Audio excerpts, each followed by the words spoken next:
Whether you're a die-hard or casual fan of punk, you've probably come across the famous debate regarding the definition of punk rock. Punk seems to be the only musical genre, at least in the rock world, that's constantly up to debate as to whether it's a musical genre at all. How's it going, folks? My name is Jack Miller. I am the incredibly underqualified punk historian, and in this video, I want to take a look at a topic of debate within the world of punk that's been argued to death on both sides throughout the history of the whole genre. The topic in question, of course, is none other than, is punk a musical genre or is it a state of mind? If you ask me, I think there's something to be said about both sides of this argument, but I'll admit, personally, I've always been skeptical towards the idea that this very clear progression in musicality shouldn't be considered a musical genre at all, and that what makes a band punk rock is determined only by whether or not they subscribe to a certain attitude or way of thinking. Personally, I think punk is pretty similar to metal in a lot of ways. In the metal world, there's a spectrum of different sounds that range from the most accessible sound to the most extreme. On the mainstream-friendly end, you have bands like Poison and Def Leppard. And then on the extreme end, you've got stuff like Revenge and Pig Destroyer. There's also, of course, a plethora of other bands that fall somewhere in between.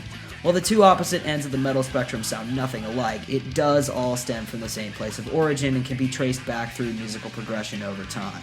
While there isn't really a Black Sabbath of punk rock, there were a number of bands like Death, Iggy and the Stooges, and MC5 that came out in the late 60s and set the stage for bands like the Ramones, the Clash, and the Dead Boys when they came out towards the end of the 70s. Since then, hundreds of bands have popped up all over the world and continued to develop the genre of punk rock into all sorts of different places until it became the variety package that we have today. In the world of punk rock, we have almost an identical spectrum type of scenario as we do with metal. On the most accessible end, we have household names like Blink-182, Green Day, and Sum 41. And then on the most extreme end, we have the likes of No Comment, Infest, Crossout, and the countless other power violence bands to come out of the hardcore scene. Just like with the two ends of the metal spectrum, though, Blink-182 sounds absolutely nothing like No Comment. Whether you want to believe it or not, power violence and TRL pop punk can be traced back to the same place of origin through musical progression. Let me break this argument down here with a couple examples. First, we start off in Detroit, Michigan in the late 60s. Iggy and the Stooges had just put out their 1969 self-title, and they've got a much louder and more energetic take on what people have been calling rock and roll. After that, we fast forward to 1976 in New York City, where the Ramones dropped their self-titled album. What happens next? The Descendants released Milo Goes to College in 1982, Screeching Weasel drops Boogada Boogada Boogada in 1989, NoFX releases White Trash, Two Heaves and a Bean in 1992, and boom, there we are at the release of Green Day's Dookie in 94. But where did power violence come from then? Well, let's go through this same process in reverse this time. The year is 1993 and Spaz have just dropped their first 7-inch on Slap a Ham Records. But how did we get here? Well, we had Infest's Slave released in 1988, Siege Drop Dead in 1984, DRI's Dirty Rotten in 1983, The Dead Kennedys' Fresh Fruit for Rotting Vegetables in 1980, and looks like we're back in New York City in 1976. If we're going to talk about a punk attitude or state of mind, though, I wouldn't disagree that there are common ideals amongst punk bands from all different varieties. Historically, punk bands have exclusively begun as DIY bands, recording their own demos, promoting their own shows, and printing their own merch. There are, of course, cases in which a punk band gains a big enough following to become an internationally known, full-time touring act, but that's a result of a variety of different things coming together all at once. Plus, let's be honest here, for most touring punk bands, things aren't always as glamorous as they may seem, even on their best tours. Another thing I think is important to bring up here is the concept of unbiased thinking, meaning things like racism, homophobia, and sexism are pretty much universally hated in the punk world.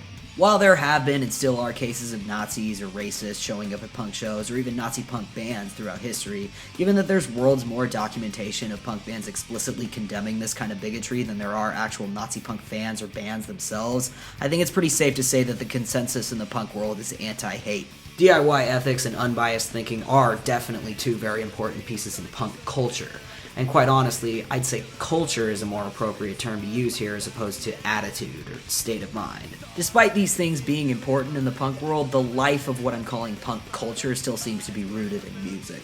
Whether I'm going to see a band I've listened to time and time again or just one of my friends' bands at a local bar, I'm still going to see live music either way.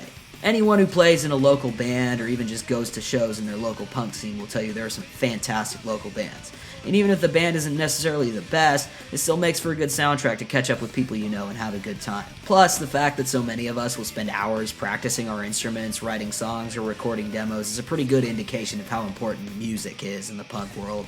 Given that punk rock is a musical scene that attracts misfits and weirdos of all varieties and revolves around doing things your own way, I think it's only natural that there would be some different attitudes and ways of thinking within this world.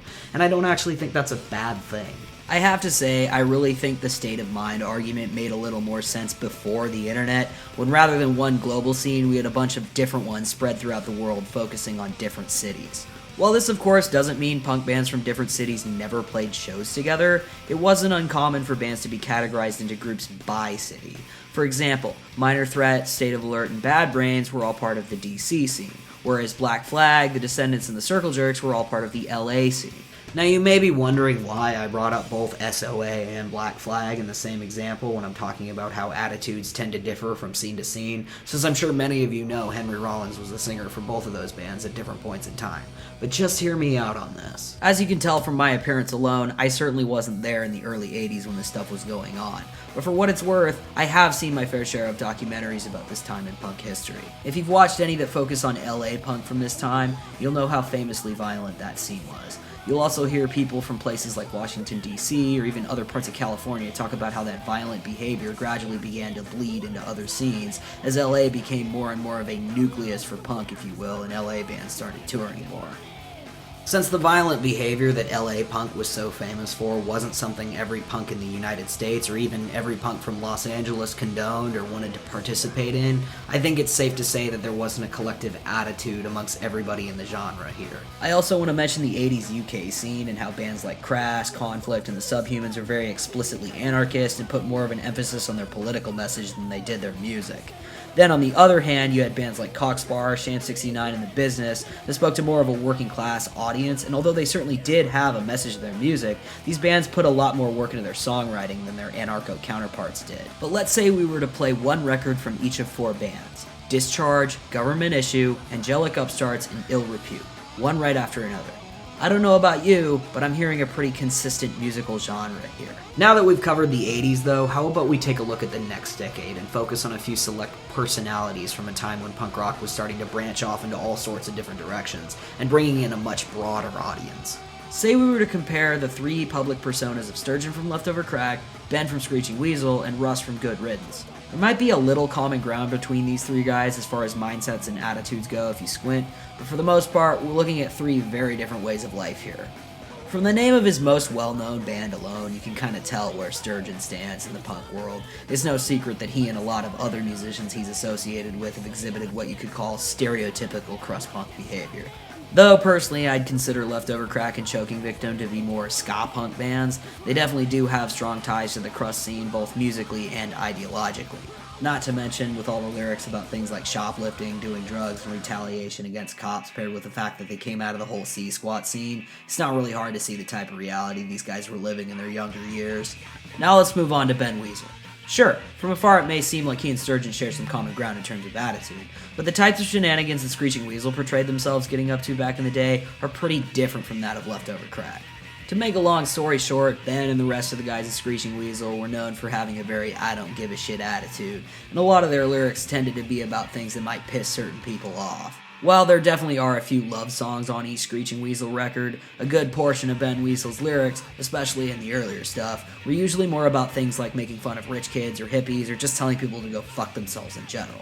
And although this isn't objectively good behavior, it isn't exactly illegal. Now that Ben Weasel has entered his early 50s though, we've definitely seen him calm down a fair amount in recent years, and he's taken on more of a punk rock dad role as opposed to the punk rock rebel from his earlier days.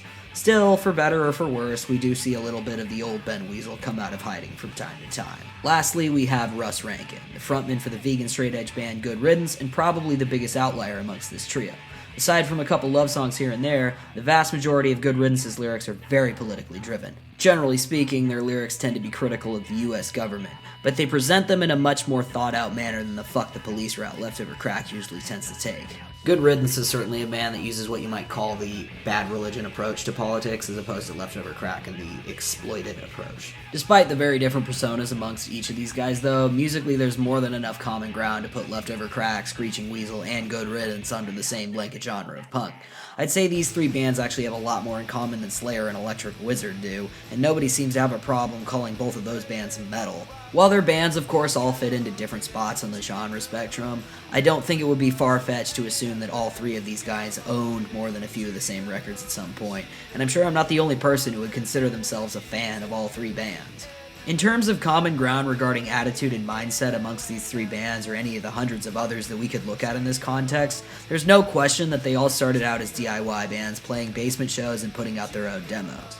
It's also pretty safe to say that none of them would take kindly to a group of white supremacists showing up at one of their shows either. But like I said, I feel like this is more of an aspect of punk culture overall than a consistent attitude amongst all the fans. Just like the rest of us, all three of these guys were already going to punk shows and listening to punk rock music before they started their own bands, and quite honestly, I think music is how this whole thing starts for most people. But that's just my 2 cents on the whole music versus attitude argument. I want to hear what you guys have to say.